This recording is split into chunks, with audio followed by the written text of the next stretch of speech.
नमस्कार, आप देख रहे हैं 4 PM और मैं हूं आपके साथ निधि तिवारी।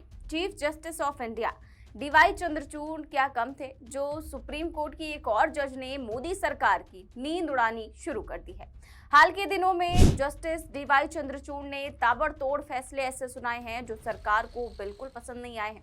पहले चंडीगढ़ चुनाव, फिर इलेक्टोरल बॉन्ड और भी तमाम बड़े फैसले हैं जिसने मोदी सरकार को हिला कर रख दिया।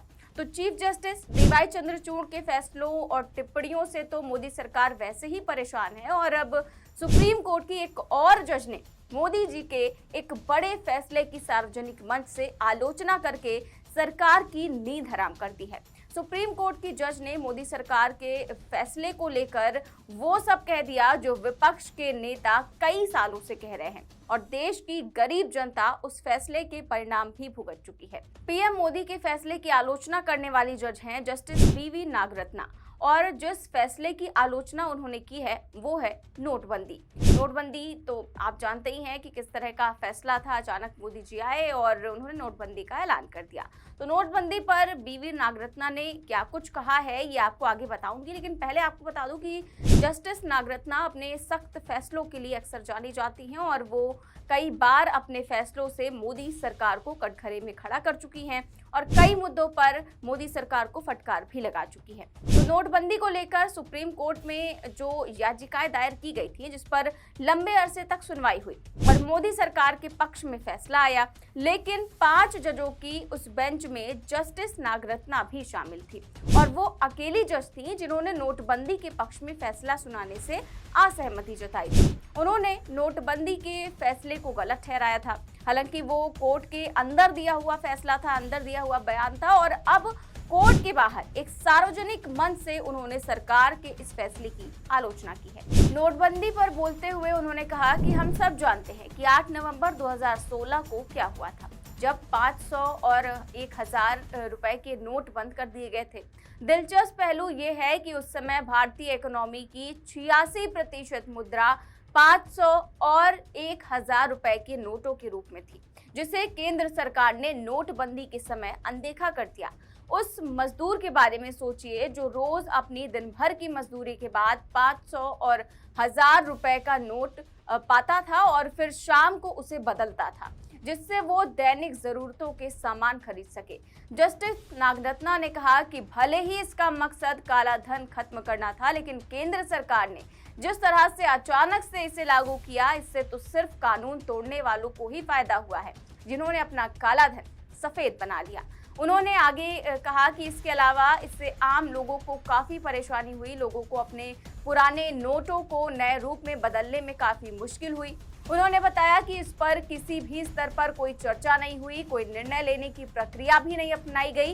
एक शाम संबंधित विभागों को इस नीति के बारे में बताया गया और अगली शाम से ये नीति लागू हो गई। तो इस तरह से ये सारी बातें जस्टिस नागरत्ना ने ये जो नोटबंदी था उस फैसले को लेकर कहा कि एक भी दिन इस पर चर्चा नहीं हुई। आज फैसले पर सहमति बनी और कल से ये लागू कर दिया गया और इसी को लेकर उन्होंने मोदी सरकार की आलोचना की। याद होगा आपको कि 8 नवंबर 2016 की रात 8 बजे प्रधानमंत्री मोदी ने राष्ट्र के नाम संबोधन में नोटबंदी का ऐलान किया था।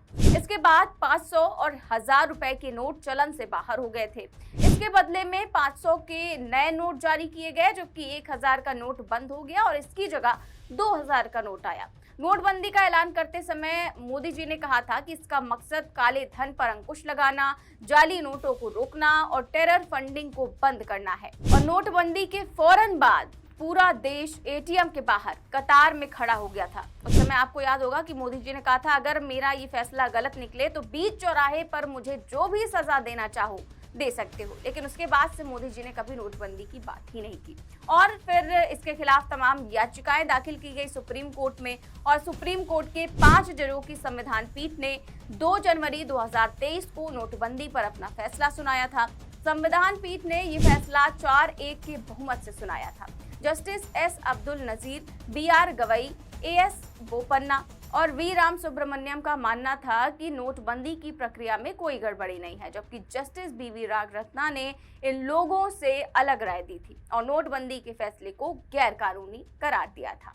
और उस समय उन्होंने कोर्ट में ये सारी बातें कही थी और अब सार्वजनिक मंच से उन्होंने नोटबंदी के फैसले पर मोदी सरकार की कड़ी आलोचना की है, जिसकी खूब चर्चा हो रही है। वहीं नोटबंदी के अलावा एक और मुद्दे पर उन्होंने अपनी बात रखी। दरअसल आप जानते ही हैं कि हाल के सालों में राज्यपालों और राज्य की सरकारों के बीच टकराव की स्थिति देखने को मिली है। जैसे जगदीप धनखड़ जब पश्चिम बंगाल के राज्यपाल थे तो सीएम ममता बनर्जी के साथ उनकी कभी नहीं बनी, और दिल्ली में तो एलजी और अरविंद केजरीवाल के बीच टकराव तो जगजाहिर है।